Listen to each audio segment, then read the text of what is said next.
Nagpaliwanag ang Malacanang sa naging birthday post ng unang ginang Liza Marcos, kung saan nakasaad sa social media post na siya ay excited na sa kanyang birthday sabbatical na nataon naman sa masamang panahon kung kaya't marami ang nagbigay ng komento dito.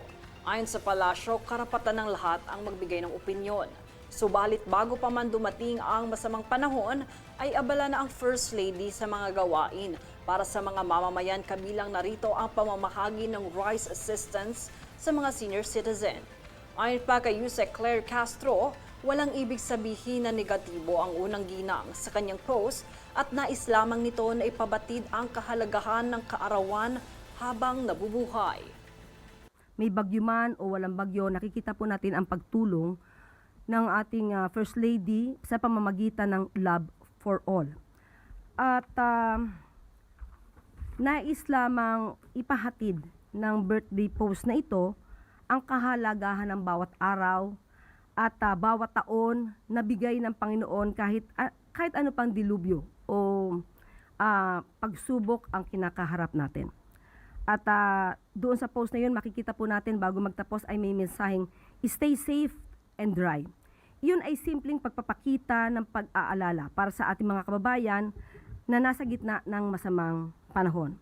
Ngunit sa mga nagdamdam sa post na ito, naiintindihan po namin ang inyong damdamin. Ngunit huwag po kayo mag-alala dahil tuloy-tuloy po ang pagtatrabaho at pagbibigay ng assistance at ayuda ng pamahalaan para sa ating mga kababayan na nakaranas ng hindi kanais-nais na trapiko, pagbaha, kahapon. At nais pa rin pong ipaalala ng ating First Lady na ang bawat buhay ay mahalaga, ipagbunyi ang bawat araw natin na nasisilayan natin ang biyaya ng may kapal. So muli, sa mga na-offend or sumama ang kanilang damdamin sa pag-post na to, walang ibig na ipahiwatig na negatibo ang ating First Lady, kundi para ipabatid lang na ang isang kaarawan habang tayo ay nabubuhay ay mahalaga na ipagpasalamat sa ating may kapal. At muli, hindi naman po rin nagkukulang ang ating First Lady sa kanyang pagtulong. Hindi nyo man siya nakikita madalas, pero behind the scene, alam natin kung ano po ang nagagawa ni First Lady at katuwang po siya ng ating Pangulo.